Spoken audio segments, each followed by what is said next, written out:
India very tough we lot of progress and you know we put 50% on India कभी भी समझौता नहीं करेगा। ट्रंप ने भारत पर टैरिफ यह सोचकर लगाया था कि भारत दबाव में आकर अमेरिका की शर्तें मान लेगा, भारत का बाजार उसके लिए खोल देगा और रूस से वह दूर हो जाएगा। लेकिन ट्रंप ने कभी सपने में नहीं सोचा था कि उनका यह हथियार उल्टा अमेरिका को ही बर्बाद कर देगा। भारत करोड़ों लोगों का देश है और यही हथियार ट्रंप के टैरिफ की धज्जियां उड़ाने के लिए तैयार हो चुका है। भारत में अमेरिका के खिलाफ कुछ ऐसा शुरू हो चुका है जिसकी कल्पना भी अमेरिका ने नहीं की थी।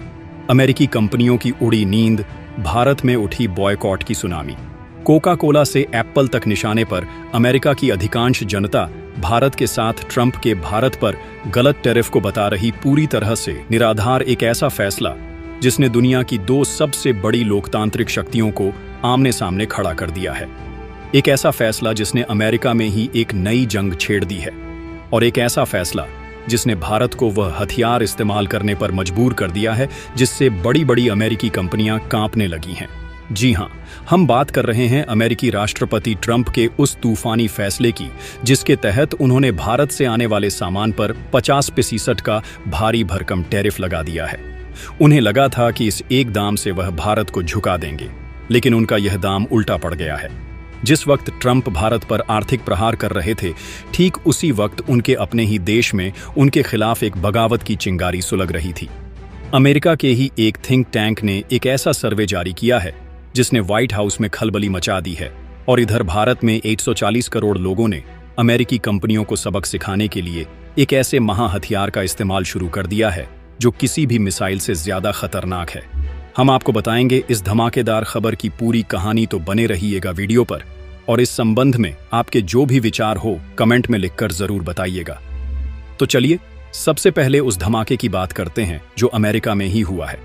जिस टैरिफ को ट्रंप भारत के खिलाफ अपना सबसे बड़ा हथियार समझ रहे थे, वो अब उनके ही गले की फांस बनता जा रहा है। अमेरिका के एक प्रतिष्ठित थिंक टैंक डेमोक्रेसी इंस्टीट्यूट ने एक राष्ट्रव्यापी सर्वे किया और उसके नतीजे चौंकाने वाले हैं। सर्वे के मुताबिक 35% अमेरिकी नागरिक मानते हैं कि भारत पर लगाया गया यह टैरिफ पूरी तरह से गलत और अनुचित है। सिर्फ 43% लोग ही ट्रंप के इस फैसले के साथ खड़े हैं। इसका मतलब है कि अमेरिका की मेजॉरिटी यानी बहुमत जनता इस ट्रेड वॉर में अपनी ही सरकार के खिलाफ और भारत के साथ खड़ी है। यह ट्रंप के लिए एक बहुत बड़ा राजनीतिक झटका है। और अब समझिए कि अमेरिकी जनता अपनी ही सरकार के खिलाफ क्यों है। इसकी वजह है अमेरिका का दोहरा चरित्र और उसकी धोखेबाजी। जिस वक्त अमेरिका भारत पर रूस से तेल खरीदने का आरोप लगाकर टैरिफ लगा रहा था, ठीक उसी वक्त के आंकड़े एक और ही कहानी बयां करते हैं। इसी साल की पहली छमाही में भारत ने अमेरिका से अपने कच्चे तेल के आयात में 50% की भारी बढ़ोतरी की थी। जुलाई के महीने में यह आयात 23% और ज्यादा बढ़ गया। पिछले 3 सालों में भारत के कुल तेल आयात में अमेरिका का हिस्सा 3% से बढ़कर 8% हो गया था। एक तरफ भारत अमेरिका से दोस्ती निभाते हुए उससे खरबों का तेल खरीद रहा था, उसके व्यापार को फायदा पहुंचा रहा था, और दूसरी तरफ अमेरिका भारत की पीठ में ही छुरा घोंप रहा था। ट्रंप ने यह कदम उठाकर न सिर्फ भारत अमेरिका के रिश्तों को नुकसान पहुंचाया है, बल्कि अपने ही देश के तेल उत्पादकों के हितों पर भी कुल्हाड़ी मारी है। और यही वजह है कि आज अमेरिकी विशेषज्ञ और वहां की आम जनता दोनों इस फैसले का खुलकर विरोध कर रहे हैं। अगर अमेरिका में ट्रंप के खिलाफ माहौल बन रहा है, तो भारत में अमेरिकी कंपनियों के खिलाफ एक सुनामी उठ खड़ी हुई है। यह ट्रेड टेंशन अब सिर्फ टीवी डिबेट्स और अखबारों तक सीमित नहीं है। यह भारत की सड़कों और सोशल मीडिया पर एक आंदोलन का रूप ले चुकी है। देश में बॉयकॉट अमेरिका की एक ऐसी जबरदस्त लहर चल पड़ी है जिसने बड़ी बड़ी अमेरिकी कंपनियों की नींद उड़ा दी है। Amazon, Walmart, Coca Cola, Apple जैसी दिग्गज कंपनियां आज भारतीय उपभोक्ताओं के निशाने पर हैं। बॉयकॉट यूएस और बॉयकॉट यूएसए जैसे हैशटैग सोशल मीडिया पर ट्रेंड कर रहे हैं। कई व्यापारिक और सामाजिक संगठन खुलकर इन कंपनियों के बहिष्कार की अपील कर रहे हैं। और यह कोई खोखली धमकी नहीं है। इस बॉयकॉट की ताकत को समझने के लिए आपको भारत के बाजार की शक्ति को समझना होगा। व्हाट्सएप के लिए भारत दुनिया का सबसे बड़ा बाजार है। डोमिनोज पिज्जा के लिए अमेरिका के बाद भारत ही सबसे बड़ा बाजार है। पेप्सी और कोका कोला जैसी ड्रिंक्स भारतीय बाजार में लीडर हैं। यह तो सिर्फ कुछ उदाहरण हैं। दर्जनों ऐसी अमेरिकी कंपनियां हैं जिनकी अरबों डॉलर की कमाई भारतीय ग्राहकों पर निर्भर करती है। उनके लिए भारत में नया बाजार खोजना तो दूर की बात है, अगर उनके मौजूदा कारोबार के रास्ते में ही कांटे बिछा दिए गए तो उनका दिवाला निकल जाएगा। यह भारत की जनता का अपनी सरकार को दिया गया समर्थन है और अमेरिका को एक सीधा संदेश है। अगर तुम हमारे देश पर आर्थिक हमला करोगे तो हम तुम्हारी कंपनियों की बैलेंस शीट पर सर्जिकल स्ट्राइक कर देंगे। यह 140 करोड़ लोगों के उपभोक्ता बाजार की ताकत है और भारत ने अब इस महा हथियार का इस्तेमाल करना शुरू कर दिया है। एक तरफ जहां भारत की जनता अमेरिकी कंपनियों को सबक सिखा रही है, वहीं दूसरी तरफ भारत सरकार ने भी इस लड़ाई में अपना सबसे बड़ा तुरुप्का इक्का चल दिया है। प्रधानमंत्री नरेंद्र मोदी ने बार बार मेड इन इंडिया और आत्मनिर्भर भारत पर जोर देकर यह स्पष्ट कर दिया है कि भारत अब किसी भी विदेशी दबाव के आगे नहीं झुकेगा। यह सिर्फ एक नारा नहीं है, यह अमेरिका की आर्थिक दादागिरी का सीधा जवाब है। भारत सरकार ने दो टुक शब्दों में कह दिया है कि वह अपने देश के किसानों के हितों के साथ कोई समझौता नहीं करेगी। अब समझिए इसके पीछे का असली खेल। माना जा रहा है कि अमेरिका इस टैरिफ का इस्तेमाल करके भारत पर दबाव बनाना चाहता है ताकि भारत ट्रेड नेगोशिएशन यानी व्यापारिक सौदों में अमेरिका को बड़ी बड़ी रियायतें दे।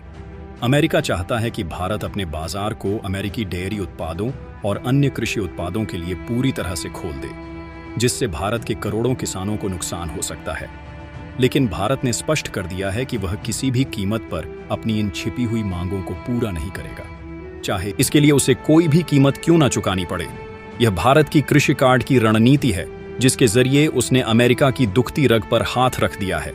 भारत की सरकार और जनता मिलकर एक ऐसी दोहरी रणनीति पर काम कर रहे हैं जो अमेरिका को उसी के खेल में मात दे रही है। सरकार मेड इन इंडिया को बढ़ावा देकर अमेरिकी कंपनियों के भारतीय विकल्प खड़े कर रही है और जनता उन विकल्पों को अपनाकर अमेरिकी उत्पादों का बहिष्कार कर रही है।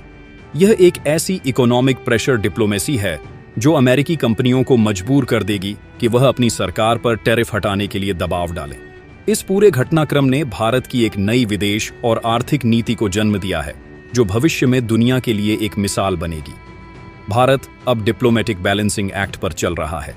वो अमेरिका के दबाव में आकर रूस जैसे अपने पुराने दोस्तों से रिश्ते नहीं तोड़ेगा और ना ही चीन जैसे प्रतिद्वंदी से बातचीत के रास्ते बंद करेगा। यह एक मल्टीपोलर दुनिया में भारत की स्वतंत्र विदेश नीति का सबूत है। भारत अब अपनी शर्तों पर दुनिया से रिश्ते बना रहा है। भारत की ब्रांड इंडिया नैरेटिव अब एक स्वतंत्र और आत्मनिर्भर शक्ति की है जो किसी भी एक खेमे में बंधी नहीं है। इस पूरी लड़ाई का सबसे बड़ा सबक यह है कि भारत ने अपने विशाल घरेलू बाजार को एक रणनीतिक हथियार में बदल दिया है। भारत अब अमेरिकी कंपनियों को यह संदेश दे रहा है कि अगर आपको भारत में व्यापार करना है तो आपको भारत में ही उत्पादन करना होगा। सप्लाई चेन रिडायरेक्शन की इस नीति से भारत में मैन्युफैक्चरिंग यूनिट्स लगेंगी, स्थानीय लोगों को रोजगार मिलेगा और देश का निर्यात भी बढ़ेगा। तो आपको क्या लगता है, क्या भारत का बॉयकॉट और मेड इन इंडिया का यह दोहरा प्रहार अमेरिका को अपनी नीतियां बदलने पर मजबूर कर देगा? और क्या भारत ने अपने विशाल बाजार को एक रणनीतिक हथियार के रूप में इस्तेमाल करके दुनिया को एक नई दिशा दिखाई है? अपनी राय कमेंट्स में जरूर बताएं। जय हिंद, जय श्री राम दोस्तों।